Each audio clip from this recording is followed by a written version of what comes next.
मित्रांनो, पार्टी करायची आहे तर मग चला ना, सोलापूर बरोबरच विजापुरात प्रसिद्ध असलेल्या चाचा मच्छी ढाब्यावर.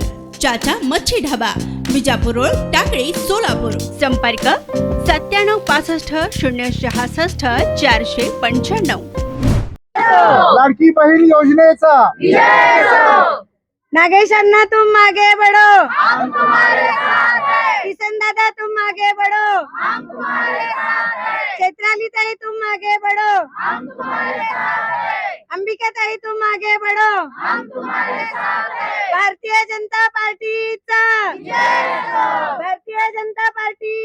आता भारतीय जनता पार्टीचं आम्ही चारही उमेदवार रिंगणात उतरलो आहोत आणि आम्ही जिथं होम टू होम जातो, जिथं सगळ्या म्हणजे माय जनतेच्या तोंडातने एकच नेतं नरेंद्र मोदी केंद्रात आहे, राज्यात देवेंद्र फडणवीस आहे आणि शहरमध्येचे आमदार दमदार आमदार देवेंद्रदादा कोटे आणि आम्ही जे चौथा जे भाग आहे महापालिकाचा चारही उमेदवार आम्ही तुम्हालाच निवडून आणतो असं गवाही द्यालेत आणि आशीर्वाद द्यालेत.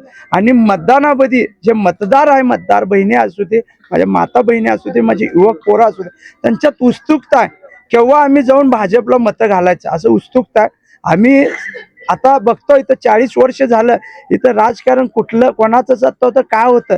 40 वर्ष इथं शोषण केले लोकांचं आणि लोकांचं आर्थिक नुकसान केलं. या भागात त्रास द्यायचं, जातीवादी भांडणं लावायचं, त्रास द्यायचं हेच झालं. येणाऱ्या 2014 पासून जेव्हा भारतीय जनता पार्टी या भागात आलं, भरपूर कामं कोट्यावधीचं कामं या भागात झाले आणि त्या कामाच्या जीवावर आम्ही इथं मत मागायला आलो. आणि आमचे जे सहकार्य लोकप्रिय जे नगरसेवक आहे किसनदादा जाधव असू दे, त्यांनी पण 102 नगरसेवक सगळ्यात जास्त निधी खेचून आणणारा नगरसेवक त्यांचा ओळख आहे. आणि जे लोकप्रिय नगरसेवक नागेशन्ना गायकवाड त्यांचे सौभाग्य होती अंबिकाताई गायकवाड पिन ते पिन 21 वर्ष झाले या भागात नेतृत्व त्यांचंही काम चांगलं आहे. आणि मी शिवराज गायकवाड आणि माझी सौभाग्य होती चैत्राली शिवराज गायकवाड, माझ्या माध्यमातून पण या भागात भरपूर कामं केले. देवेंद्रदादाकडे आम्ही विचारून हक्काने आम्ही या भागात जास्तीत जास्त निधी आणण्याचं काम आम्ही केलं. आणि आम्ही जे निधी आणलो त्या काम अजून भरपूर निधी 2026चं प्रलंबित आहे. कमीत कमी एक 15 ते 20 कोटी निधी प्रलंबित आहे.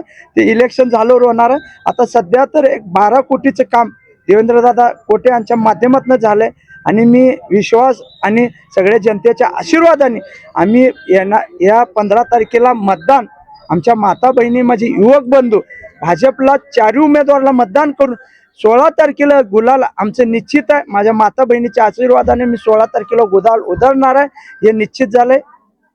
भारतीय जनता पार्टीचा